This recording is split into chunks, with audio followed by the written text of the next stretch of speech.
Hello everyone, welcome to podcast Sejarah Pasal. Nah, di pasal kali ini kan kita ada berempat nih, 4 orang kan. Gimana kalau kita kenalan dulu sebelum masuk ke topik? Coba dari kamu dulu. Aku Farija. Aku Nana. Aku Adela. Aku Arina. Dan gak lama-lama ini teman-teman. Apa nih, di jejak pasar kali ini kita enaknya bakal bahas apa ya? Kayaknya enaknya gimana kalau dingin-dingin dikit kita bahas tentang hal-hal yang misterius. Nah, seperti kasusnya kita balik lagi. Kita mau tanya-tanya nih, apa sih yang kalian tahu tentang undang-undang pers? Tiba-tiba banget undang-undang pers, kita mau bahas apa sih? Apa ya? Iya guys, ya pasti jauh-jauh dari pers ya. Betul banget. Gimana ya pers gitu kan? Betul. Kalau menurut aku sendiri nih ya, pers itu kayak kode etiknya jurnalis gitu. Jadi jurnalis itu nggak bisa sembarangan nge-upload media gitu.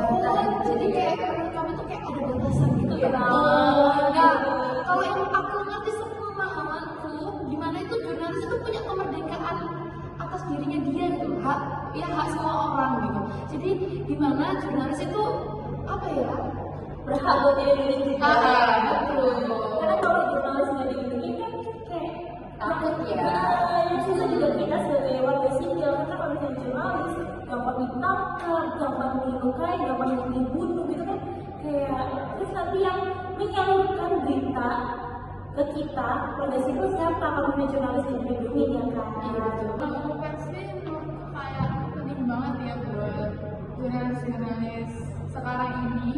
Dulu juga sih, cuman kayak kalau sekarang ini tuh kayak kasusnya tuh kayak lebih ngeri gitu ya. Zaman sekarang tuh yang lebih di luar batas gitu ya. Tapi dari sebelah ya. Out of the box ya. Semua orang butuh perlindungan khususnya buat jurnalis yang masih ada. Nah, sebelum itu karena kita udah bahas tentang pers ini, gimana kalau sekarang kita bahas kasus yang baru-baru ini gak sih? Waduh, apa itu? Selesai baru sih sekitar bulan April lalu. Oh my god. Jadi kayak ada Banget ya kasus kasusnya. banget gitu kan. Kalau bahas kasus apa nih? Jadi pertama ini ada kasus yang kemarin tentang pembunuhan terhadap jurnalis berinisial SW. Kebetulan jurnalis yang online dan ditemukan tewas di hotel The Paragon Kebonjeruk. Dan katanya nih ya, kira-kira motif dari pembunuhnya itu apa sih?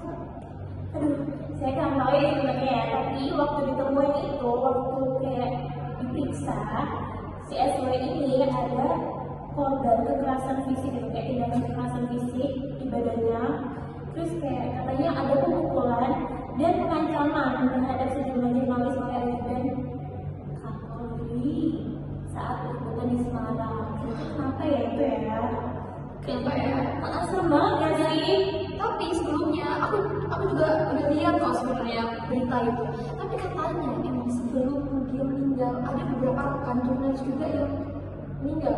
Iya nggak sih? Aku juga dengar soal itu, katanya 3 temennya tuh ada yang meninggal duluan sebelum dia, dan itu tuh rada janggal sih menurut aku. Menurut SW juga kematian temen-temen ini rada janggal gitu. Ditemukan lebam itu bentuk. Kalau ada lebam pasti ada kekerasan nggak sih? Kayak nggak mungkin banget ada lebam tapi nggak ada apa-apa, masa tiba-tiba muncul kan nggak mungkin gitu dulu ya kan? Kuasa hukum sebut ada dugaan pembunuhan. Jelaskan nggak sih?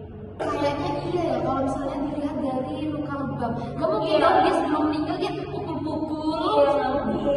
Ya kan? Itu kayaknya ada perlawanan dahulu dari sisi korban. Terus habis itu ya Ya, jadi kuasa hukum korban itu menyatakan bahwa pihaknya menduga SW adalah korban tindak kekerasan yang berujung pada kematian. Jadi emang beneran itu pembunuhan yang bisa. tapi ya setahu aku undang-undang untuk jurnalis itu, maksudnya undang-undang perlindungan terhadap jurnalis itu masih sangat tumpul ya di negara ini. Jadi kayak jurnalis ini masih kurang terlindungi gitu.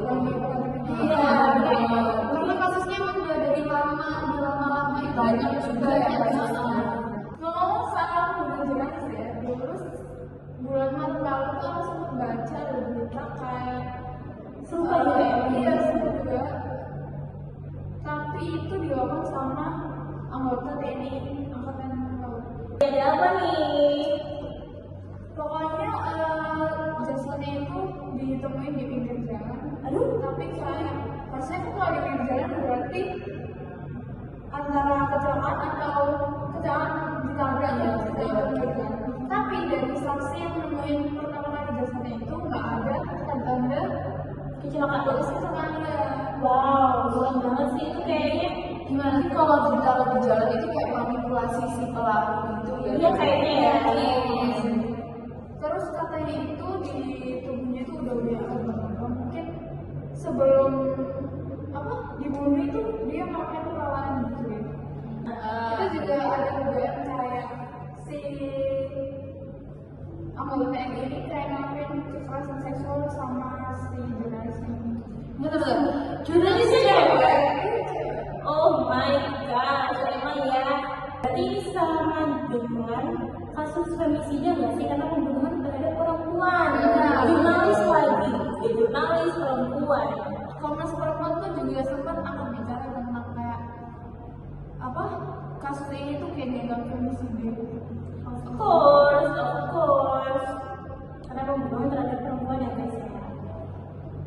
Tapi kan jurnalis itu pers itu punya perlindungan hukum, ada jaminan perlindungan pemerintah dan atau masyarakat kepada wartawan dalam melaksanakan fungsi, hak, kewajiban dan perannya sesuai dengan ketentuan peraturan perundang-undangan yang berlaku. Berarti emang harusnya ada hukum yang melindungi nggak sih untuk para jurnalis? Karena kan kalau dibilang membahayakan, dibilang membahayakan kan profesi mereka. Oke, tapi kalau kita lihat ya, itu maksudnya udah jadi rahasia umum ya kalau misalnya banyak banget kasus, apalagi yang terjadi pada jurnalis, wartawan yang emang dapat perlakuan yang tinggi ya, kurang mengenakan. Nah, kalau misalnya itu udah lama nggak sih, maksudnya kayak udah banyak kasus yang simpang siur tentang apa yang terjadi. Tapi sampai sekarang pun baru April kemarin nih kita dengar kasus dari SW tadi ya, ya. betul. Jadi si SW ini kayak apa ya, progres dari undang-undang ini apa ya kalau misalnya endingnya masih banyak banget kasus-kasus dan bahkan Sempat ketemu teror juga ya. lebih gila gitu loh maksudnya. Iya kan juga ya sempet rame juga ya teror kepala babi buat jurnalis juga. Iya, Terus sampai ke kantornya Tempo, terus sampai ke rumahnya jurnalis. Itu kan kayak serem banget ya. Kenapa gitu? Kenapa harus menargetkan jurnalis?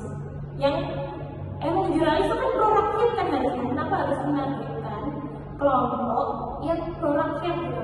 Mungkin dari petinggi Aduh, ya. serem sih ya kalau nggak Kalau semisal jurnalis pro rakyat habis itu kok jurnalis kan juga bisa membongkar hal itu di media kan, jadinya mungkin dapat ancaman dari orang gitu, jadi pressure-nya lebih ini ya, lebih berat gitu ya. Dulu banget ya dari sebelum zaman udah segede sekarang, udah sehebat sekarang juga udah banyak jurnalis yang diculik dan kabarnya sampai sekarang nggak Masih ada gitu gitu ya. Iya, dan masih ada yang udah diculik ya dulu tapi sampai sekarang tuh nggak ada kabar. jadi ya sebenarnya negara itu punya kewajiban dengan untuk melindungi pers ya kan, karena pers itu punya tugas yang sangat berjasa ya untuk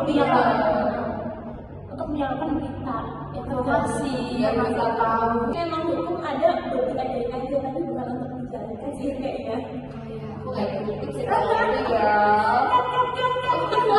Tapi terlepas dari kasus pembunuhan dan perlindungan tentang dewan pers jurnalis yang terbunuh atau diculik itu, sebenarnya ada beberapa poin penting yang diatur dalam buku pers teman-teman. Apa tuh? Tentang perlindungan pers ini. Jadi pers itu kayak yang tadi dia bilang punya jaminan kemerdekaan gitu.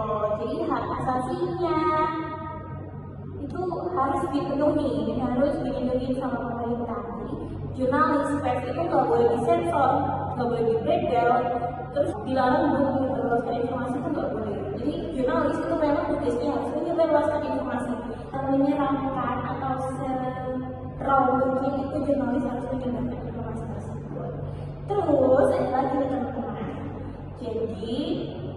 ada perlindungan hukum bagi wartawan. Di pasal 8 UU Pers menyatakan bahwa wartawan mendapat perlindungan hukum dalam melaksanakan profesinya. Terus wartawan juga punya hak tolak. Jadi wartawan itu punya hak buat nolak mengungkap identitas narasumber atau sumber informasi yang didapetin, teman-teman. Kita kalau mau menyebarkan berita kan harus dapat ACC lah ya biasanya dari redaksi. Redaksi itu bisa ngatur berita mana yang difilter dan berita mana yang harus diposting atau enggak gitu. Berarti Iya, jadi Berarti wartawan itu bisa nulis apa aja, tapi redaksi juga bisa nyari berita mana aja yang pantas dan layak menurut redaksi. Bukan kayak berarti masih ada batasan gitu ya untuk kaum apa itu? Kaum pers. Apa itu ya namanya? kelompok pers. Oke. Tapi sebenarnya boleh nggak sih kayak gitu? Iya. Gimana ya Ibu? Ada ide? Ibu terus kita makin kesini makin penasaran sama semua Iya, ini. sebenarnya boleh nggak sih kayak gitu? Karena kan berarti kan pers nggak punya kebebasan untuk melakukan Jadi kayak secara nggak langsung sesuai sama undang-undang itu tadi ya. Jadi kayak secara nggak langsung itu masih disetir gitu loh ya nggak sih? kalau misalnya aku jadi jurnalis yang berada di perusahaan media yang disetir sama aku sih kayaknya bakal merasa bersalah seumur hidup aku sih, karena kayak Iya. ya kan, karena kayak Iya kayak kita membohongi semua orang gitu. kita kayak membawa publik, kita tuh kayak membuat seakan-akan negara ini baik-baik aja, padahal banyak yang sangat-sangat Ada sesuatu yang disembunyikan Jadi pada jadi dia. nggak sih kayak bikin masyarakat itu harus percaya apa yang kita omongin gitu loh. itu kayak mengkhianati diri sendiri juga nggak sih? Karena kita nggak pengen sebenarnya bikin berita yang kayak gitu, tapi karena redaksi kita minggu kita kayak udah kamu nggak usah terlalu gimana udah kamu ikutin yang ada aja, jadi kayak Karena iya Gitu. Jadi ya intinya mah disetir ya masih aneh. Jadi kayak belum ada kebebasan. Berarti kalau jadi itu bisa dihitung undang-undang pers ini belum merdeka ya, belum memerdekakan berlalu para jurnalis ya para jurnalis atau sekelompok pers belum itu sesuai lah lah intinya ya. Jadi kesimpulannya UU Pers itu belum berhasil melindungi para wartawan dan jurnalis. Apalagi itu kayak profesi yang riskan gitu ya. Riskan untuk disetir, riskan untuk dicari, riskan untuk diteror. Riskan untuk dibungkam. Iya betul. Kalian semua Gimana gimana? bisa 100% berjalan sempurna? Abah, komen di bawah. jangan lupa like-nya. Nah, buat kalian yang pengen jadi jurnalis, jaga diri kalian sendiri. Jadi itu tadi pembahasan kita tentang UU Pers.